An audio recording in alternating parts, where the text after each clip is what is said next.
Okay, so Jerry, tell us what the name of your company and what your title is. Well, currently I'm retired, or semi-retired. I work a couple days a week for a grove company called 2020 Groves. But the majority of the time I was with, a couple other companies that operated in DeSoto County in citrus. Okay. Do you want to name them? Yeah, it's when I got out of the University of Florida, I went a couple years to Southwest Georgia and worked on a farm. I became a marketing manager for the co-op there, but I wanted back to Florida. I was raised in Fort Myers, born in Florida, and Southwest Georgia was okay, but it just wasn't Southwest Florida to me. I wanted back, and my wife did. And so I started looking for a job down somewhere in Southwest Florida with an ag background and ag degree. And I found this company called American Agronomics. And it's referred to several different ways. Its public company name was American Agronomics, but it had a subsidiary of Golden Grove Management that was like the caretaking wing of the company. Okay. And they were looking for some supervisors, and so I put in my application, came down, talked to them, and they hired me as a supervisor of the Grove. And so that was in December of 1978 that I came down and did that. And so from basically December of 1978, I was there until 2017 in June. And so just under 40 years. Wow. With one company and several different owners, through the years. So you've seen a lot of changes. Yeah, there definitely was some changes.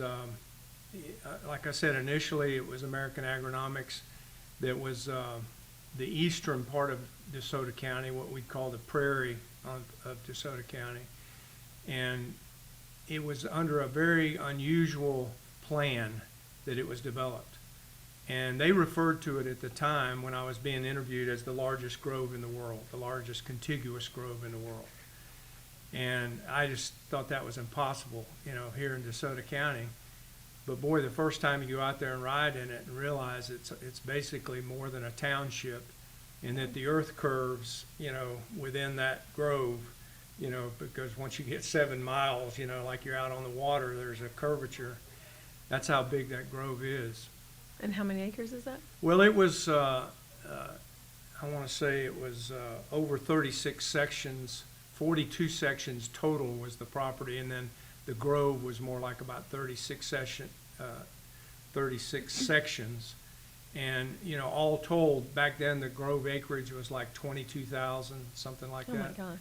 But there was a lot of out parcels and other people owned pieces of it. So it was very, very big grove, but here's the unique part about it. It was put together by two brothers from Miami, Jack and Jules Freeman, and they had this idea that you'd put it in an orange grove that would be broken into increments that would then be sold, but continue to manage them over time, and which they had sales all over the United States and all over the world where they sold these pieces. And believe it or not, they would take a 10-acre grove. The whole grove is broken up into 10-acre parcels, which is 330 feet by 1320, which is a full 10 acres. And then they would plant citrus in between those ditches. But then they would actually sell pieces of the 10-acre block all the way down to an acre and a quarter. Oh my gosh. So you'd have 8 owners in a 10-acre block. Unbelievable, but when I would have people out there and explain to them, it would blow your mind that that's even possible. But we figured it out. Computer systems were coming along at that time, and we were able to do it and pick it separately the best we could. But to be honest with you, at that time, the grove wasn't very well taken care of. The money was spent in other subsidiaries and trying to buy other types of companies and to become more vertically integrated, and we weren't given a lot to grow citrus, and so it wasn't that great, of caretaking. It had the potential, had the soil, had the drainage, and had lots of good quality water. So it had all this potential. And they made a joke back in the day that 77 Freeze kind of made American agronomics because it was far enough south. It survived the 77 Freeze very well and still had a bunch of fruit that they got a good price for.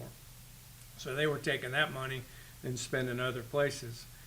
But we were still, it wasn't just our own properties we were taking care of. All those scattered owners we were taking care of, and we had to build a system how to do that. How many total owners were there, do you know? Yeah, well, at one time there was over 750, Oh, you know, my. different owners. And like I said, all over Germany and France and places like that, and they would come visit. And there were stories before I got there that they would take them to the good groves and say, this is your grove. Florida But- real estate at its finest. Yes, but you know, the funny thing is, years later, and I kind of worked my way up the ladder, you know, started as a supervisor, then became what was called the agronomist, then assistant production manager, Okay. then production manager, then vice president of citrus, and got all the way up to where in the latter part was close to being the president of the organization, going through all the changes over those years. But anyway, it was a unique setup. Had they managed it a little better, I think it had the chance to really be a thriving, super duper business. But what happened was, and that was 78 when I went out there, 81, we start talking freezes. Right. Okay, so one of the real negatives to that grove out there and parts of DeSoto County in whole that are off the what we call the river banks or the ridges or the higher areas, that's a very low area out there, very flat, and so it's very cold on radiation type freezes. The cold air comes from Polk County during the day, and then it Just settles in. comes off the ridge and it'll go out there on that prairie. And so I go through the whole decade of the 80s, which we had, you know, amazing amount of freezes, but that grove got hammered several times, you know, during that time frame. And the other thing is, back then we didn't have microjet, you know, it was Right. mainly seepage irrigation, not even flood like the East Coast, but seepage where, like vegetables, you fill up the ditches and the water seeps in. So not much for freeze protection to speak of. The best thing at that time was the healthier parts of the grove or the better soils that would stay a little wetter could survive the cold a little better. But anyway, the 81 freeze rolled in, which we know North Florida got hammered. Well, we got hammered too. Basically, 20,000 acres, there was one tree that still had its leaves on it. In the whole Oh my grove that we gosh. could find, one tree. Wow. But it didn't kill them. It just damaged them. And they lost a lot of leaves. And we actually bounced back pretty fast. I mean, that growing season after the 1981 January freeze was a great growing season. We got rain once a week, you know, I mean, they came back. Well, when we refer to the real bad cold was 1982. But what people wouldn't know, except crazy people like me that worked out there and was right in the middle of it, we had a bad freeze in December of 81. Right. So January of 81, we got hammered. Now in December of 81, we got hammered. And the trees lost a lot of their leaves again, and they budded out and was a green halo. And then in January the 11th and 12th, we got down to 16 degrees. Oh my gosh. So all of that flush won't come back a second time. Once you kill it, once it comes out after being defoliated, and then it gets killed again, now it's dead. Now the wood's dead. So after the 82 freeze, we had 6,000 acres killed to the ground. Another 3,000 acres that had to be pruned back with chainsaws. And then another 6,000 acres that had to be severely cut with hedging equipment, like a Christmas tree type, real up close and personal cut on the tree. And then the rest of it survived as just being defoliated, but it came back. Right. So we went from over 3 million boxes to 100,000 boxes. I mean, Wow. it was dramatic. So we don't go very long before the next freeze. Christmas of '83 was a major freeze, but it was a windy freeze. And what we've found out over time is that prairie is a little better on a windy freeze than the high hills of Polk County, you know, where they really get hammered. Right. When it comes down on the prairie, a lot of times that wind is over. It still hammered us, but we survived the '83 freeze a little bit better and came back with a crop and got good high prices for it. But so then with these freezes, the company was really struggling. So it was looking for a partner. And American Agronomics then ended up partnering with Orange Co., or what you call, merging together. There's a term for it. I'm struggling. The two companies became one. Okay. They're both public companies, and they came together. And what was amazing about that is Orange Co. had the processing facilities. Right. They had the Bartow plant. American Agronomics had a plant here in Arcadia, but it wasn't very big, and at that point not very successful, not paying out really great money at that point. But Orange Co. had the processing facilities. They also had the largest packing house in the state at Lake Hamilton, Florida, and that's where our headquarters Oh, I didn't were. realize that. Okay. It was a big 3 million box a year packing house, so it was big. So we had, but what American Agronomics had was grove that needed to be taken care of, that needed the capital and the money to take care of it properly.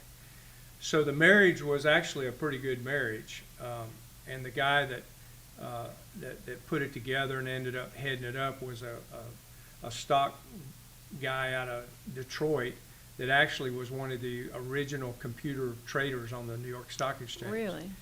And so anyway, they came together, and Orange Co. was the surviving name. Technically, the entity, I believe, American Agronomics, was the surviving company, but the Orange Co. management took over the merge. It was a merger, and so Orange Co. took it over, and this guy was the head of it. Okay. And so we started for the first time, and I reported to a production manager out of Lake Hamilton named Errol Fielding. And Oh, I remember Errol, yeah. well, Errol, in my lifetime of citrus, has known as much about citrus and growing citrus as anybody I've ever met. I mean, he was phenomenal.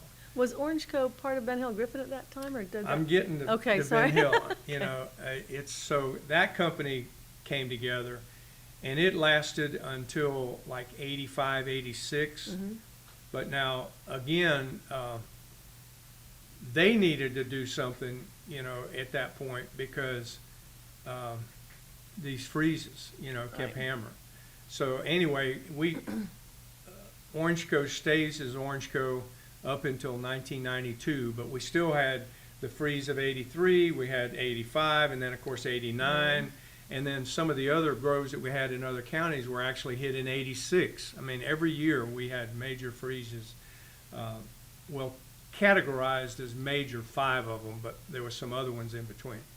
So anyway, you get to 1992, and the guy, like I said, was a trader, and the commodity market didn't go Orange Co.'s way, and we had to sell some of the best groves in the state that were on the East Coast, brought really high dollars, and it helped us survive.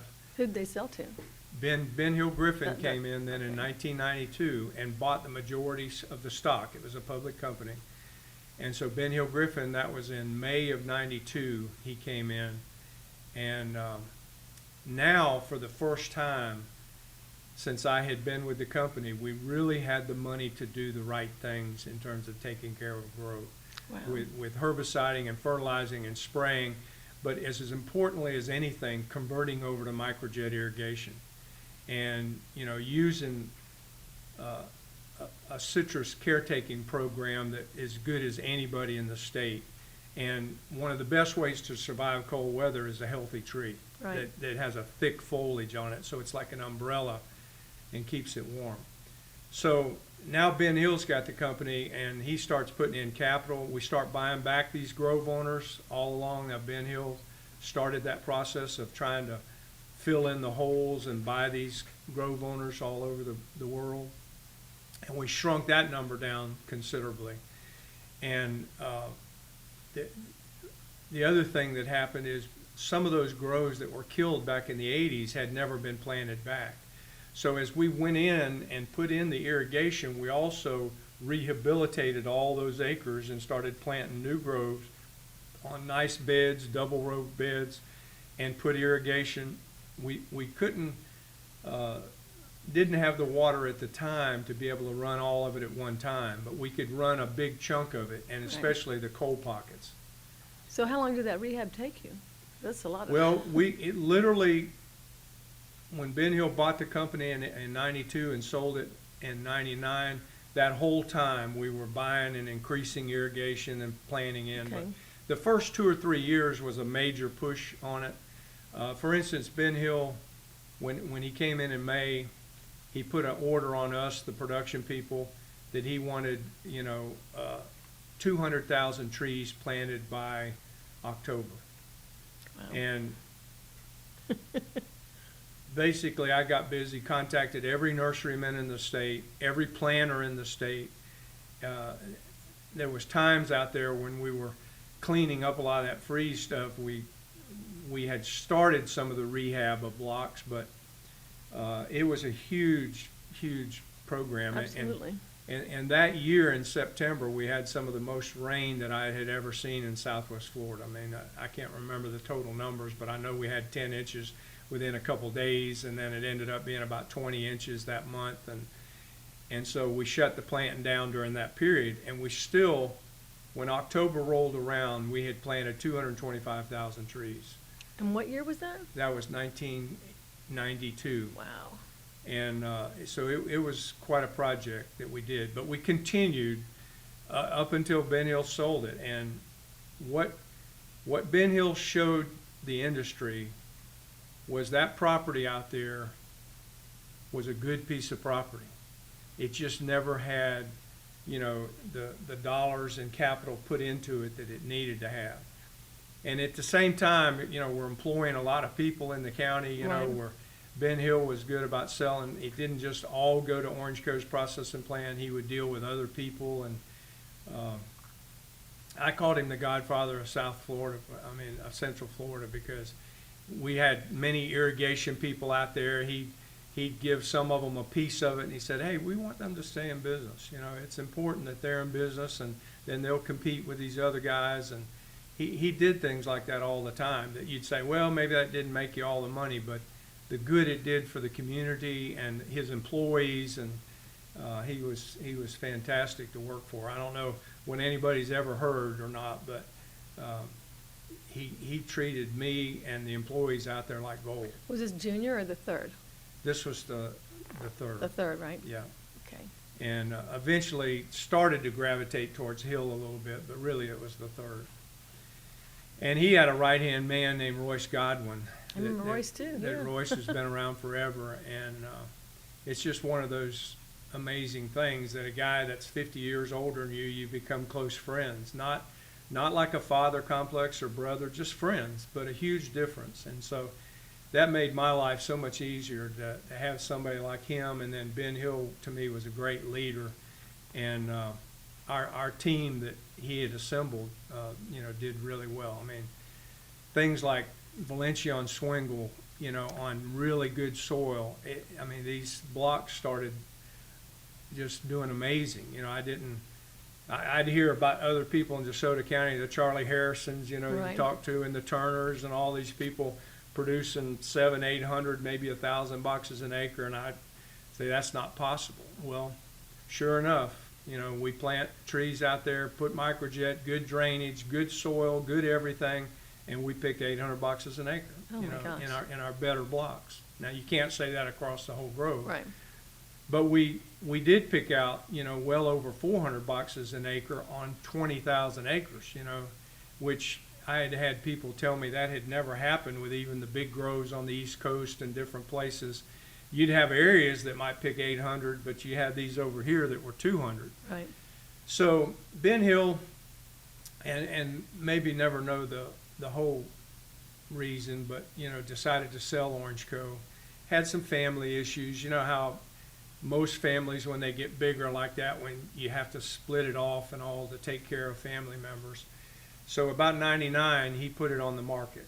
And it really tickled me because it showed what so many other growers and companies thought of that property out there, because they all wanted it. Oh, nice. And they all came in really hard bidding to get it. And yet it was the Grove, I won't name the name of the company, but on a big company that's still in business today, offered Ben Hill the same amount of money for the Grove with the plant or without the plant. Oh my gosh. Other words, plants are hard to make money on. Where you've got the Grove and you go out and do a long-term contract, you've got a set way of coming in with money. And so the guys that bought it was Reservoir Capital out of New York, an investment fund.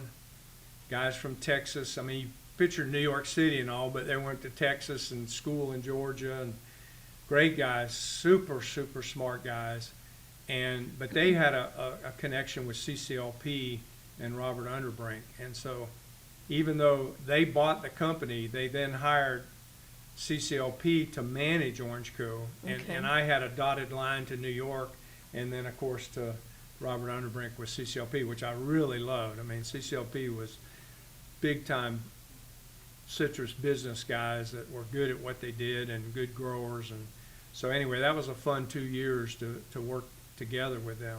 So why did Ben Hill not take the other offer? Was it, did the... Well, the point being is the plant was just a burden, really. I mean, you weren't making money, by taking it, turning it to juice, selling it, Right. because you're competing with the Catrales and the Coca-Colas and Orange or Tropicana, and so the processing plant was tough for us to make more money than what we could make off selling the groves. But the offer that had come in that you said that was a high offer, was that higher than the offer that he took?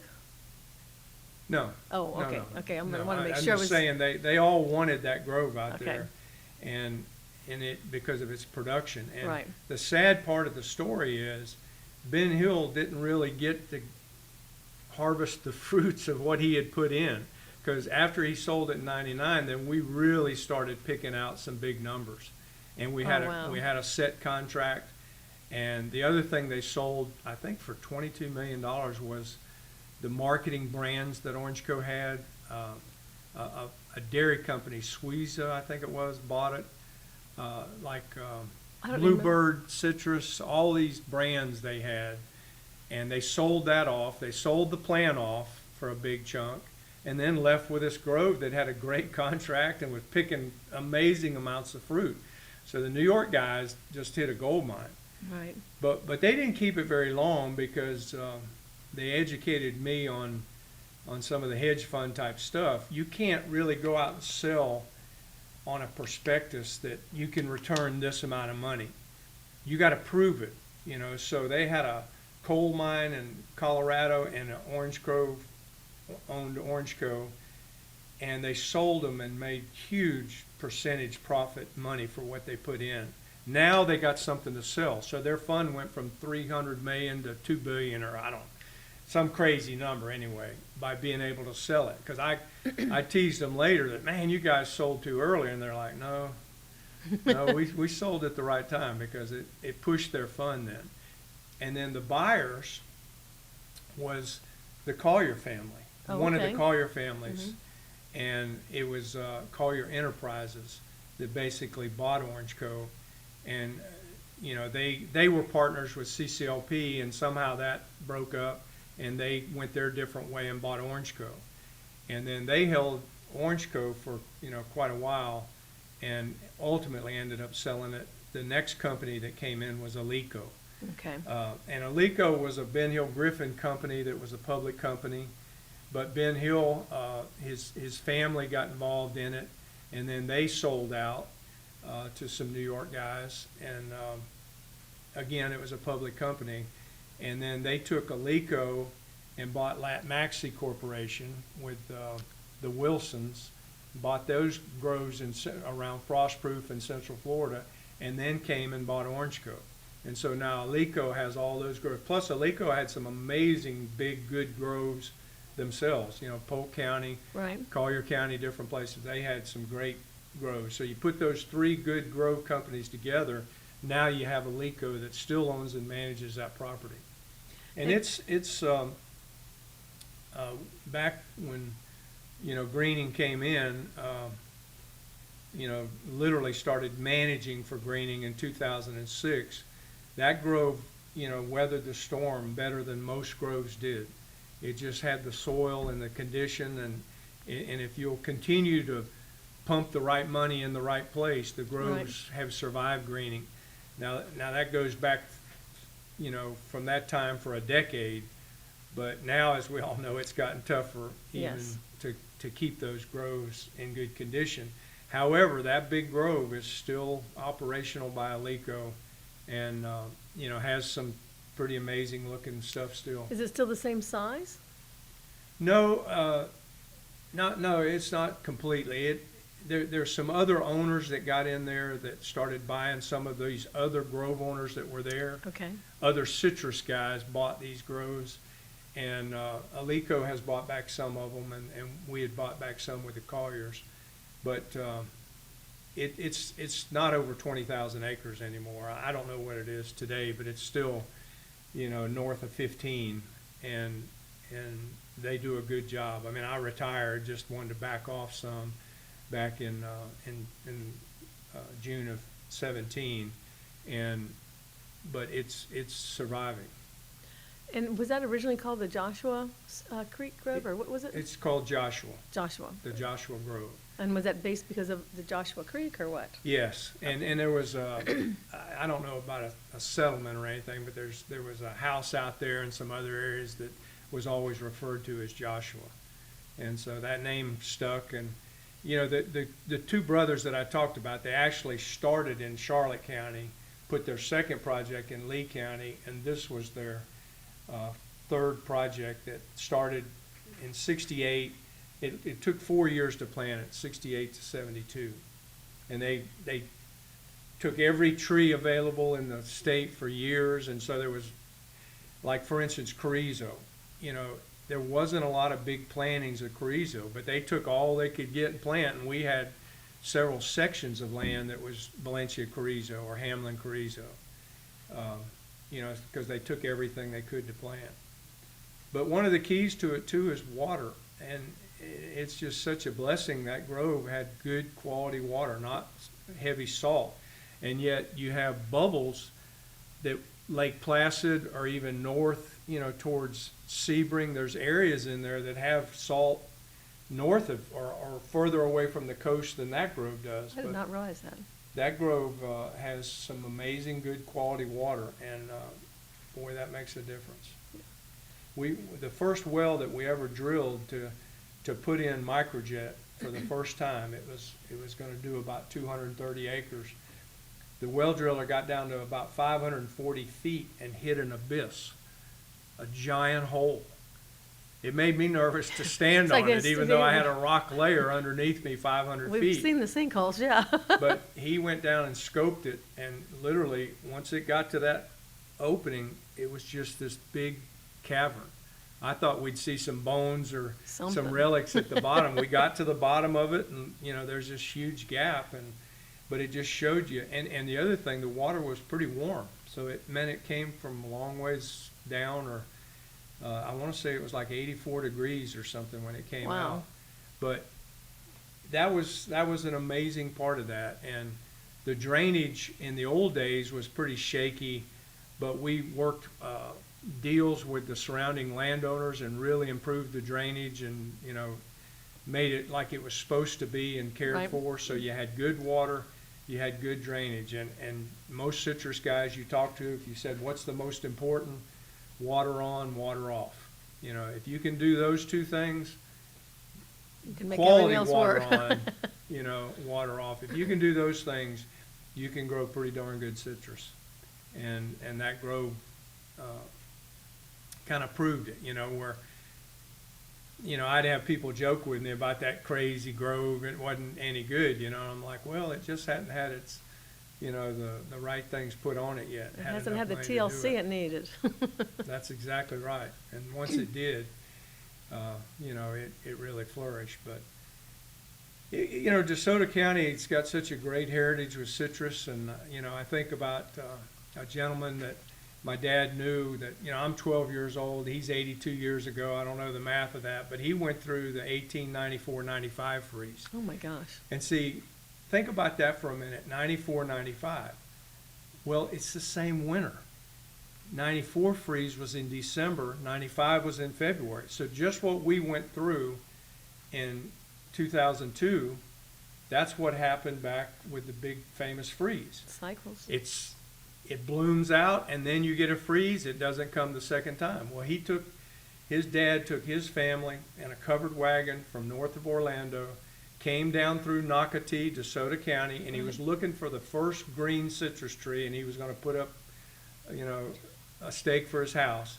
He went all the way to East Fort Myers in Tice before he found the first green citrus tree. Wow. And he ended up setting up camp there, and this gentleman who was 82 was worth a ton of money. He'd been involved with so much with Fort Myers and its development.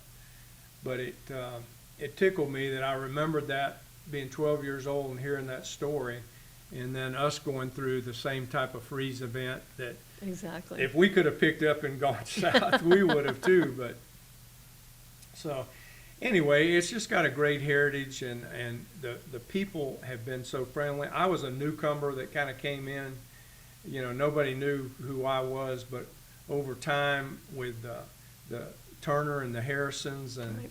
and Bobby and that you talked to, Charlie? Bobby Mixon. Mixon. Yes. They just were so warm to me the whole time, and were willing to show me things and teach me things, and I couldn't have been more blessed and have those connections, to be able to learn, as much as I Right. could about citrus. And it's you can't stop learning. It's just like today, we've got this new plague with the greening going on, and you can't stop learning. There's some positive things that are coming out now that look like might make a difference and Right. keep us going. Let's hope so. Yeah, and we're believers in them too, even today. I mean, we think there's a good chance of survival. To get back where we were, with land prices the way they are now, I don't see to that go happening back now. in with citrus at the level we were, to become a bigger than a niche and still make good quality juice is out there. But it's gonna be tough. It's Right. since the greening thing came in. I did spend 10 years on the CRDF and help form it with John and Right. get the thing going and all. And all I can say is we turned over every stone. We did everything we thought was possible. In my 10 years, I only have a couple things I look in the mirror about, and I said, I wish we would have done more in this area.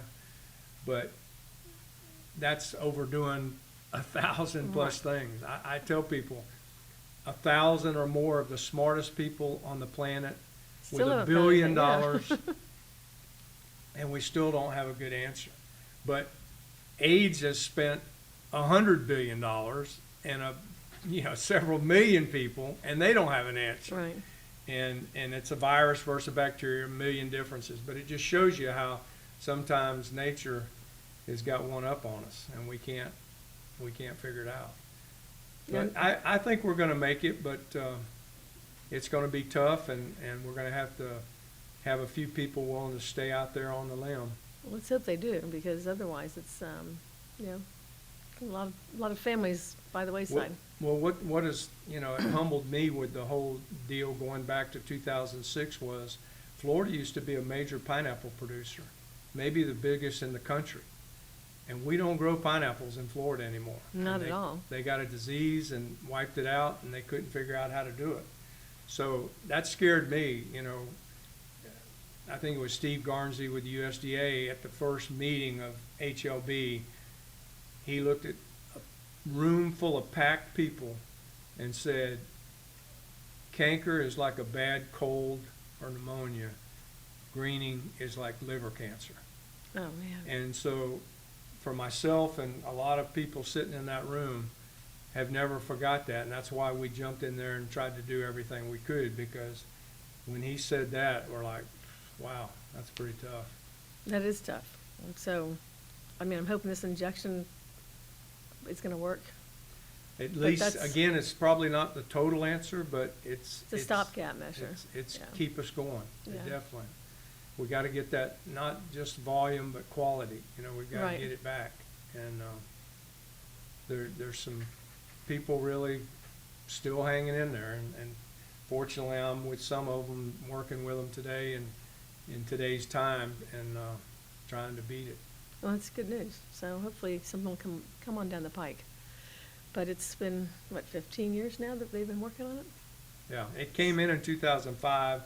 2006, most of us started something. 2007, we all got real aggressive, Right. So from 2007 to 22, we've been doing everything we know possible to survive. And it wasn't just a couple of years ago that I was saying, wow, I can see hundreds of acres being pushed up, and now it's thousands. Yeah, it's happened, for sure. It's more than that now, so. Now, there's been more plantings here in DeSoto County, though, because when Steve had sent me the tree count, and there's more trees in the ground now than there was last year. Is there somebody putting in a lot of trees here now, or what? There's surprisingly, the other thing is it's a lot more trees per acre, so it doesn't take as many acres to get those number of trees. Okay. Generally, almost double, the trees. But there's people putting in groves. I mean, our company, or the company I work for, is, put some groves in. And they're in Hardy County or Highlands County, not in DeSoto County. But there's places out there where groves are going in. With that bag that you see on the resets, or the Right. tree defender or whatever, it's pretty amazing what that tree does under that bag for the first year and a half to 2 years. They come out, when you take those bags off, they're huge and amazing. I would And you think it'd be can like a take little greenhouse, a mini greenhouse in there. It What I, is. in my mind, picture it. But it helps it grow, and it doesn't have things that attack it. And you can take a piece of fruit that's grown under that and cut it open, and it's like something you ate in the Really? 60s. They taste delicious. So it's back to pre-greening fruit, because it doesn't have greening on that tree. And then you get that tree, then you'll maybe have a year or two that's pretty tough, but then they kind of come out of it and start looking really good. So that's where that injection comes in. If we can get that to get approved and get working, then you've kind of got a stopgap to keep them going, Right. And so I'm encouraged about that. And then there's some of the PGR stuff that's coming out now with Progib and Citrafix and some of these things that are showing some promise. So, and then when we started this whole thing, we came under some criticism because we were putting a lot of money into plant development and looking at either a naturally occurring genetically resistant tree or Right. an actual GMO. And so we studied all of them. We're close. I mean, we're getting there, and, people said, it's going to be 20 years. Yeah, you're right. But it's going to be 20 years when you get 20 years and you haven't done anything, Right. too. So it'll be 40 years. Now, we put that money and invested it. The USDA and University of Florida have got some stuff that's getting close. I hope so. I don't think we're that far away. And then Dr. Wang has got the CRISPR technology, which is the ability to switch a gene on and off. But the great news is the USDA determined that to be non-GMO. That's so- what we were trying to remember what that was called. Yeah, it's called CRISPR, which is a CRISPR. complicated Right. You know, So, acronym, but Acronym. it's the technology is fantastic. It's being used in animals and humans, and Dr. Wang has done it for canker. I mean, he has a Hamlin that's resistant to canker in the pipeline now. As soon as the University of Florida is ready to release it, it's going to be out there. wow. And he says he's got a Valencia pretty close on HLB. Well, that doesn't help us, for a few years. I mean, it's going to take a while to get enough of that to get the juice back into the system, but that's encouraging. People are very willing to hang encouraging. in there. CRISPR, I have to remember that because we were trying, I mean, I knew what it was. I knew it was a non-GMO, but I could not remember the name for anything. So Well, Charlie and I were both trying to come up Dr. with that. Wang or Wong, I mean, I love the guy. He's the one that's also determined that he thinks what happens with the actual greening bacteria is that it flips a switch within the tree that causes its own defense systems to go against itself. So similar to rheumatoid arthritis, these Right. autoimmune diseases, he thinks that's what's happening with the bacteria and the tree. And so if we can go treat the tree to make some of the effects that it's having on itself better, the tree will be in better shape. And he's basically, he had a meeting just recently where he showed the growers that he's pretty much proven that's the case. He thinks that's the case. Well, that's So, I exciting. mean, we still have some things out there, you know, we've just named 3 of them or 4 of them that, you know, are encouraging, and, you know, hopefully we can get those. Get those in the pipeline, absolutely. Till we buy some time to get those literally where we can plant them in the ground. And even then, you know how that is, that's gonna take years to get. After that, to get Deal, commercial, but- commercially viable. We've been through a lot, you know, with hurricanes, you know, I mean, you know, Charlie hammered us pretty good, you know, Irma hit us pretty good. But I think it was Bobby was saying Irma hit him worse than Charlie did because he had like 16 inches of water or something, or he had a lot of water on his groves, and it took him 3 days for it to get down before he could even go in and see what the damage was. there you go. Charlie was a quick mover, not much rain involved, but heavy winds. And Irma was still heavy winds, but it had a lot of water involved. A lot with of it. water. You know, my home place is right in the middle of a lot of where Bobby's groves are, and it's the wettest I had seen it, you know, since going back 40 years ago. You know, it was big time wet. But as long as the water can move and Right. keep going, it's okay, you know. But once it sits stagnant, now you're in trouble with 3 days, and so people had that to deal with. But we've had a lot of calamities, you know, and I had a lot of people say that to me and say, hey, we've beat burn nematode, we've beat this, we've beat that. It isn't liver cancer. You know, greening is liver cancer, remember that. I mean, it's, you know, I remember sitting in this room talking to the Peace River Board of Directors and singling out one grower and saying, did you ever have any sour orange trees? Yeah. What happened to them? Well, they died. So what'd you do? Well, I planted a different rootstock. So what would have happened if you couldn't have planted another rootstock and it would have still died? I'd be out of business. That's greening. Mm. That's where we are. There's nothing you can plant that's not going to get green, Right. you know. So without some of these other, you know, techniques or changes in the tree itself, you know, we're not going to have a tough time. But Well, so on that big grove, Alico still has it. Are they gonna keep it in grove, or are they gonna develop it? Is it in an area that you think that with everything coming in, that's gonna, well, I used to joke about that you could turn that into another retirement community like the Villages, you know, Right. something like that. I mean, you got a prison on one side of it, you got dumps on one side of it. Well, most cities have them on one side too, right? But it's a long way out there in the middle of the prairie, but it could ultimately have something. The other thing is just the value of the water.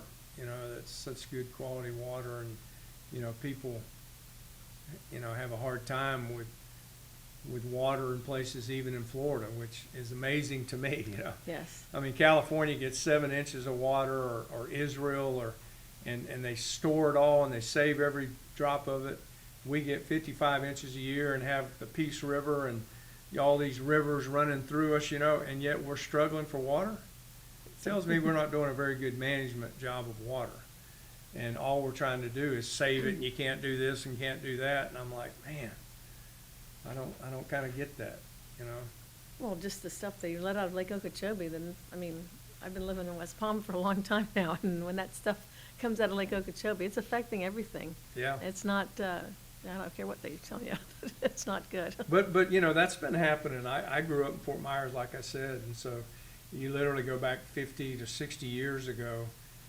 My dad would take me out past the Sanibel Lighthouse, you know, and it'd go from dark water to greenish water to blue water, you know, and that's just water coming down, you know, tannic acid water turning it dark, you know, or the soil and all, and the water coming out, and that's been doing that before people were here, you know. But there, if you look at one of those giant maps of Florida and you look at Kissimmee from Orlando Basin all the way down, Right.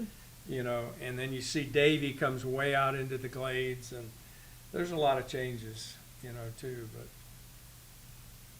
the that old man I was telling you about, I talked to, his name was Dave Ireland, but one time we were pretty dry, and he said, "Oh no, I've seen it a lot drier than this," you know.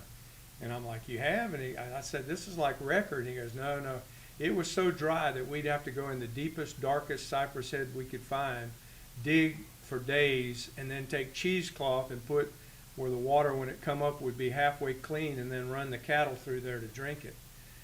And you know, I told people I've never seen it that dry, you know. No. And then one time we got dry, I can't remember, 2000 or something, we got way less than normal rainfall, and we were extremely dry. And it would have been close to what he was talking about. Really? You know, it was, but the funny thing was, the experts from the water management districts were saying it's going to take us 3 years to build this water back. The lakes in Lake Placid and Sebring were all dry, and the docks way out. One tropical storm filled it all back up. Wow. One tropical storm. And it tells you the story of us being a peninsula with water all the way around us. Right. There's a lot more going on than just a little dry spot here. Now, you know, I read this morning about all the places that are going through stuff now. You Like know, Lake Mead. with the high temperatures and what impact it's having on places all over the world. And I think about, you know, my life working outside in Florida. This is unquestionably the hottest year I've ever I think so. been involved in. And then I tell my wife that, and a couple of days later, the weatherman on TV says, if you take from January 1st to today, this is the hottest it's ever been in record. I did not hear it. I missed that one. Wow. So it could change, you know, in other words, October could cool off in November, and that could change. But up till this point in September, it's the hottest cumulative since January 1st. Well, I remember when I was a kid, October, we would always have cool weather because you could wear whatever Halloween costume you wanted. Yeah. It didn't matter. We were always going to be fine, and there weren't going to be any mosquitoes out because you'd already had that little cool snap. I cannot tell you when it's been cool enough in October to do It's that the same now. thing with like high school football. You know, Yeah, that so I can't. It's these warm. Poor little It's kids. not cold. It used to be cold. Of course, Yeah. they used to go to Thanksgiving too in playing in the old days. But no, it's, you know, it's been really warm.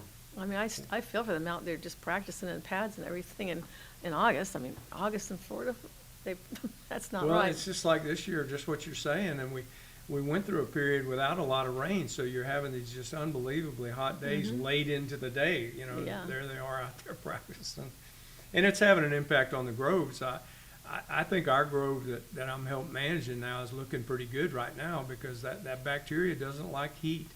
You know, it's like the Mediterranean effect where Spain or California, it looks like they're going to get it, but they're not going to have the same effect that we have because they get those plus 100-degree days that literally the bacteria goes to almost nothing, and then it has a chance to build back, but then it gets beat back down. Where in Florida, we don't have that kind of heat all the time, you know, and we have some pretty cool.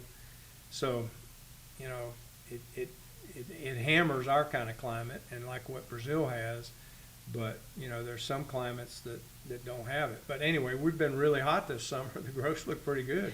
Let's see, nature's way of taking care of us for at least one more year. Yeah, keep it going So, for sure. So anyway, I appreciate this. I'm a proud DeSoto County and have been now, you know, for 45 plus years. Married a woman born in DeSoto County, and